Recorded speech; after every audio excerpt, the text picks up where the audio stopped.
to the honourable member for Warringah. Thank you, Mr Speaker.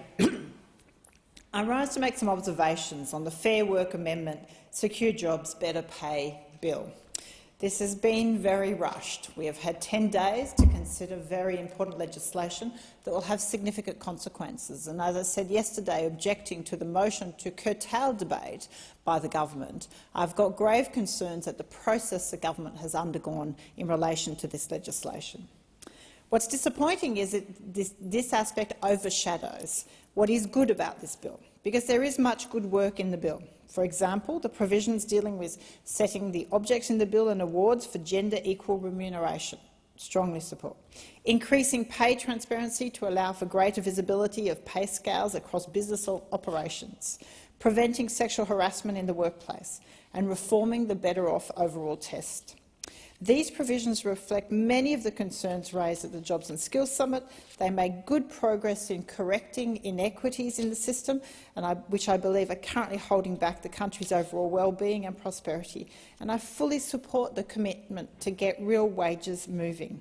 And there is no denying that we have seen a rapid increase in the cost of living, and wages need to respond so Australians aren't left behind. I absolutely welcome the recent 15% award pay rise for aged care workers and welcome efforts to get bargaining between employers and employees move again.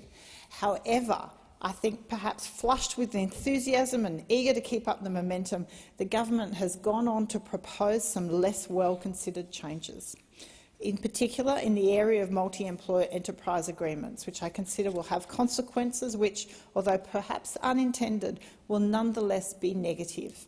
I'm concerned that the speed in which these further amendments have been drafted will lead to unintended consequences, and I would ask the government to consider splitting this bill in two, in line with the second reading amendment moved by the member. Splitting the bill would allow for substantive progress to be made on the areas which we know there is solid agreement, and would allow for greater thought and consultation to be given to the more contentious and less well-formed sections of this bill. The Better Off Overall test changes are good. Multiple examples throughout the history of industrial relations law in this country show that where the settings posed have unintended consequences, it does cause damage.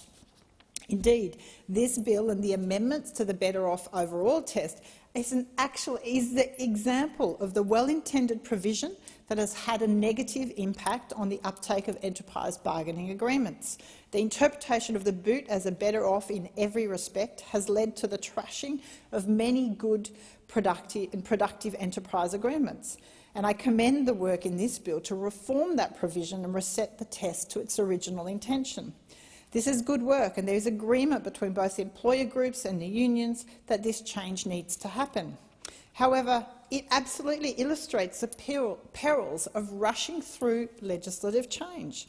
The fact that the government is already flagging its own multiple amendments to its own legislation simply shows to me there hasn't been a proper consultation and due consideration of such important legislation. There hasn't been the rigour that needs to go into developing this type of legislation. Saying that that's not our intention is not a protection, and we will see so many of those unintended consequences, and then all the good work hoped to be achieved by this legislation will be undone. On the information currently available, I don't believe the proposed amendments go far enough, the ones the government is proposing, and I will address these. Now, we've had the bill for 10 days. It's complex legislation, and it's taken a great deal of time for myself and my team to get various representative groups to get their heads around the issues contained with it. There has not been sufficient time for consultation with our communities, to reach out to business groups, to understand, to make sure they are aware of the implications for them in this legislation, even from the employees' or employers' point of view.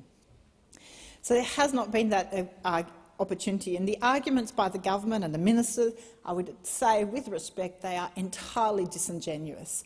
This argument that this is how we are going to get wages moving, like somehow in the immediate next few weeks the Australian public is going to be facing in these sectors, is going to have the benefit of wage rise, is so disingenuous. Because the reality of multi-employer bargaining is this is going to take years.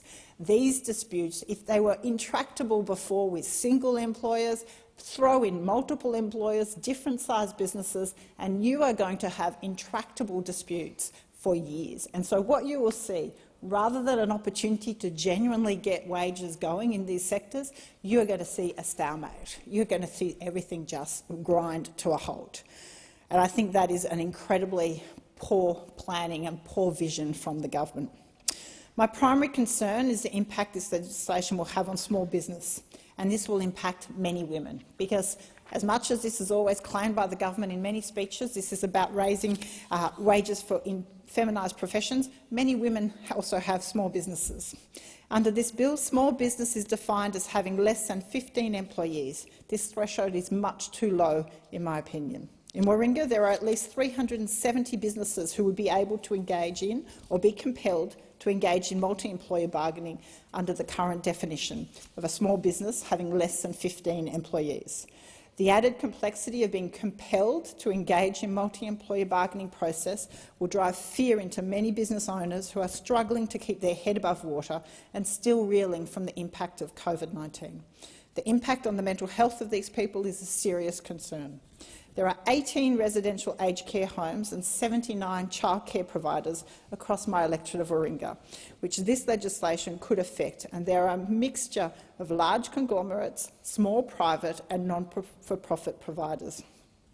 And I absolutely support the need for wage rises across these sectors, and I fear that the unintended consequences of this bill could lead to a very anti-competitive environment where bigger players in the sector bargaining in multi-employer bargaining with small providers will absolutely make it impossible for small providers to continue. And now what will that be as an outcome? A government saying they are here to try and get wages moving for women, and if we end up with the result is small childcare centres closing down because they cannot compete, and then we have a loss of places of childcare, and that the first people impacted by that are working women. Small businesses do not have the resources to deal with this complex legislation.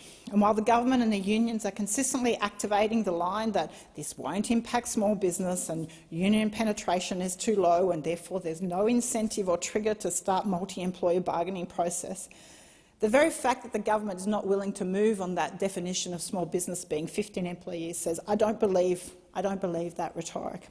And there are not sufficient protections in place for small businesses, and they should be carved out to provide a legislative assurance that their current structures will be protected.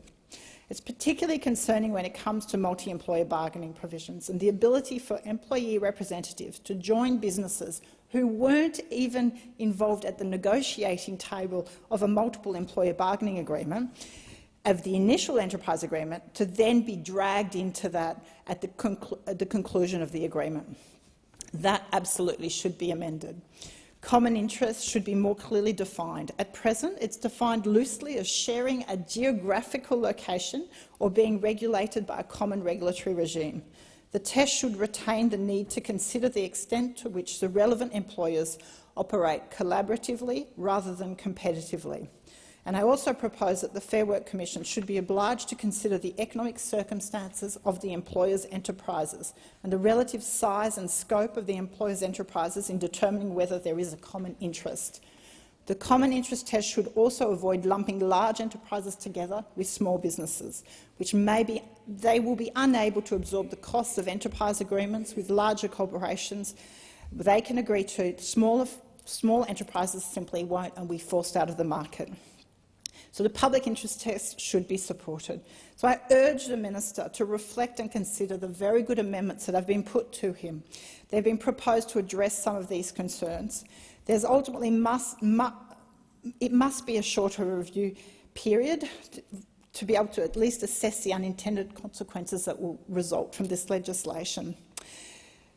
It's really concerning the approach the government has chosen to take on this, because all the good work of some parts of this legislation are so undermined by these really concerning aspects.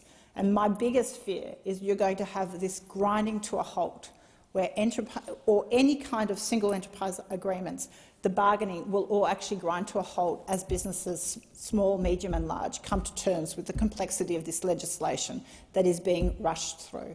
And so it is such poor judgment, I believe, by the government.